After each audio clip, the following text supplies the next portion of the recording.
So last week I made a video about the three mega trends that are going to affect the guitar industry.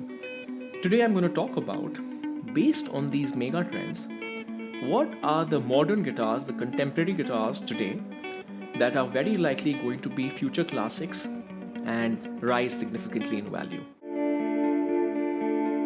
Hi everyone, welcome back to the Ministry of Guitar. My name is Utkarsh Mohan. As always, if you like what I'm doing, please do like, subscribe, and share. It really helps. And if you like what I'm doing, you can also follow my podcast. It's on my other channel. And if you like the geopolitical, economic, business perspective that this channel really brings to the guitar world, the podcast is essentially the way to bring the same perspective, but not only restricted to guitars. So if you like this, please do follow that as well. And for those of you who already jumped over, I'm very happy and thank you for your support. Okay, so we talked about three mega trends in the last video. We talked about the luxurification, we talked about the globalization, and we talked about the millennialization. You can check out this video, it'll explain each of these. Now, based on this, what are the guitars that today are normal guitars, but tomorrow are going to be those classics that everybody wants, right? Remember, we never know, right? When the Burst came out, nobody wanted it, as an example. Nobody wanted Norlin era Les Pauls for a very long time. So you never know what's going to happen. Not that I'm saying I can predict the future, but I'm giving my best guess based on the trends that I see and also my experience with the guitar market. So let's get into it. Guitar number one, anything with a Brazilian Rosewood neck/fretboard. Now, when we think about luxurification, luxury is all about exclusivity. It's all about something that you can't get. That thing may be good or bad, but it is luxurious because you can't get it.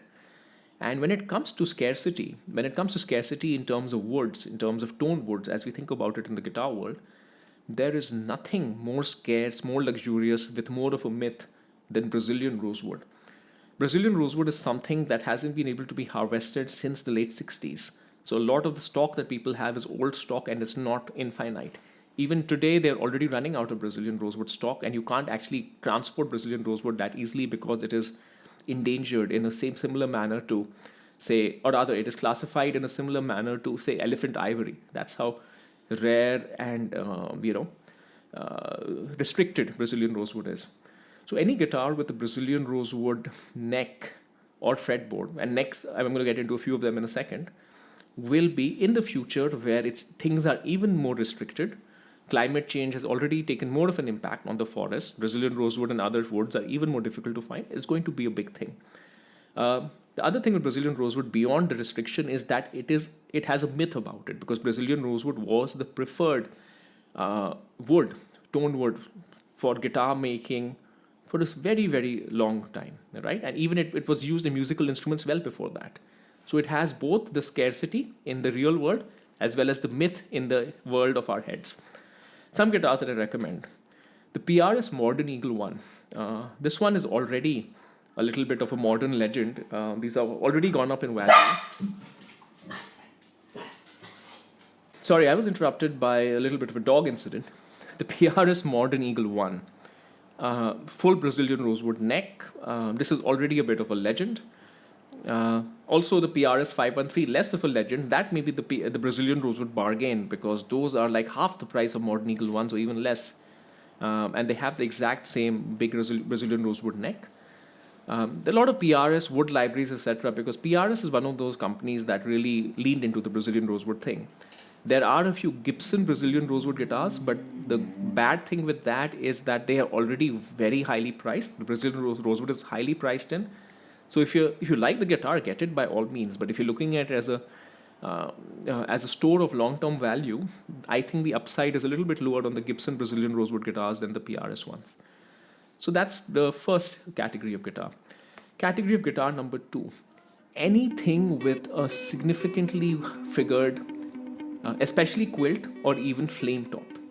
Now, flame maple, or rather figured maple, is a very rare thing. Most maple trees don't have figured maple. Very well figured maple, even rarer. Quilted maple, even rarer.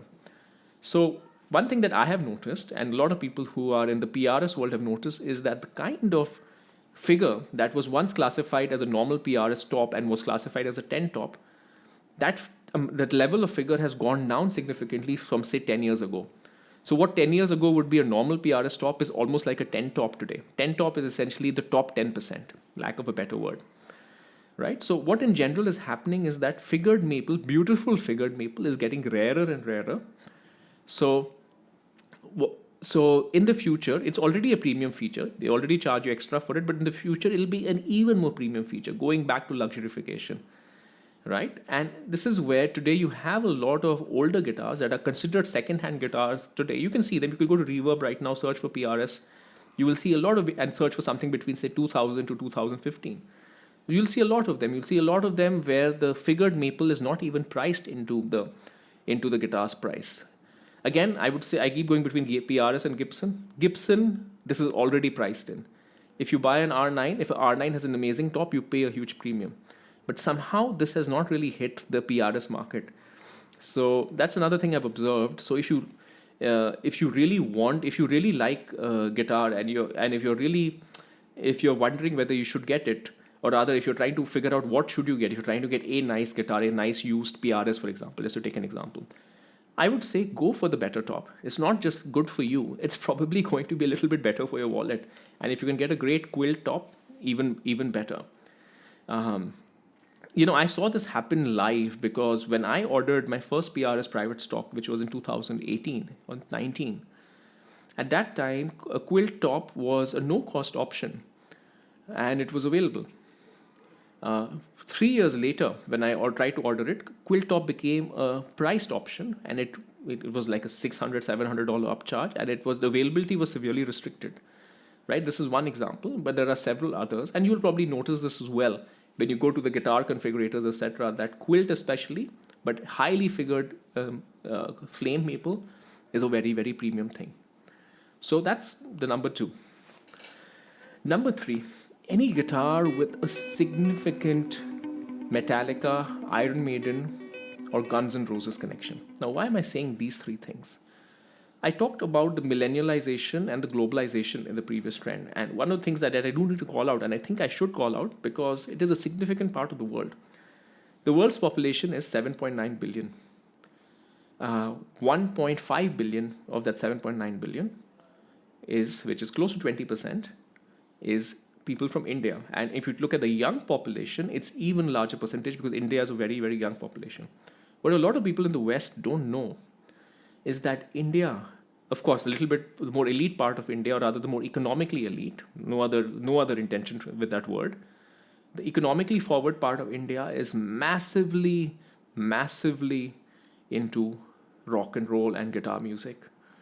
And for Indian college students, Indian engineering students, as I am one of them, there are few bands that are more influential and bigger than Metallica, Guns N' Roses, and Iron Maiden. Surprisingly so. Of course, Pink Floyd is also very massive, but Pink Floyd is a little bit of a bit more of the older generation, not so much the millennial, maybe the Gen X generation, I would say. So going back to the mega trend that I mentioned is that a lot of these less prosperous countries are getting a lot more prosperous. The GDP per capita, which is the average amount of money per person, being oversimplifying it, it is not the average salary per person, but for the purpose of this video, think of it as the average salary per person. That GDP per capita is rising massively for India. So what you have a lot of people who were impoverished college students, as I was for sure, who dreamt about Metallica and Iron Maiden and Slash and whatever, as I did as well. And suddenly, or rather, over the course of their lives, they're going to get a lot more economically prosperous, and they're going to have the ability to buy said guitars of heroes. Same thing that's happening with baby boomers in the US, who were huge fans of, say, Led Zeppelin or whoever it might be, or the bursts that they saw being played when they were young and they didn't have that much money in the 60s and 70s. And when they get older, they have the money. So the same thing is going to happen with these 3 bands when it comes from an India perspective. So yeah, any significant James Hetfield guitar, any significant Dave Murray Strat, for example, I call these out as very good future prospects. Okay, so this is the end of part 1. I'm going to say part 2 for later because there's so much more to say. But let me know what you think. Do these guitar recommendations make sense? Would you buy them just for the future value? I don't recommend you should buy it if you like, but people will do what they have to do. Let me know what you think, and I'll see you next time.